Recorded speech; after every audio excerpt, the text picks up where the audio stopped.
So right here, I am showing where I created 49. I did a chain of 49, and then I did single crochets into each one of those chains, and I chain one and then turn my work. I am doing a knotted half double crochet. I have found that stitch on Bag of Day Crochet.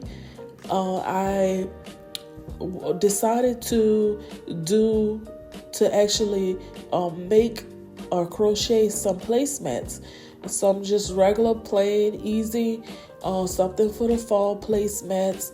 I was going to go out and purchase some, but I had yarn left over from another project, so I was like, why not?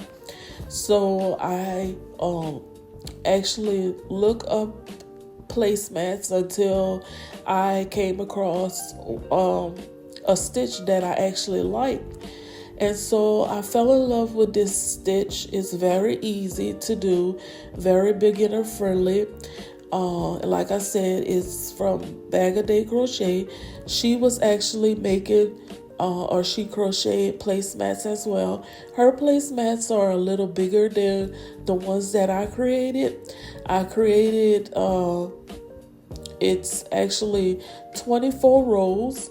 It starts out with a single crochet, and it ends with a single crochet, and the stitches in between is called a knotted half double crochet, and that's what you see me doing right there in the video, the knotted half double crochet. So at the end of the video, you're gonna see where I actually decorated the table.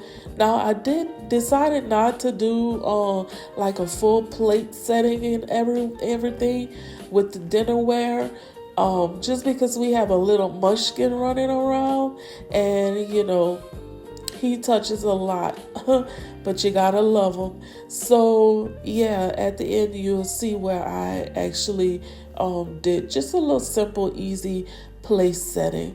So once again, I all of a sudden just this thought came to me like, why go out and purchase something if you have something at home and you can actually create it yourself. So you'll see me just taking clips of each step. I had to create 4 placemats here, so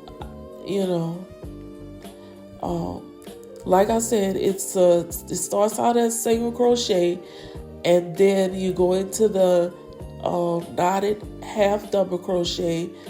I did 22 rows of the knotted half double crochet after I created the first row of the single crochet, and then the last row, which is the 24th row, I ended with a single crochet.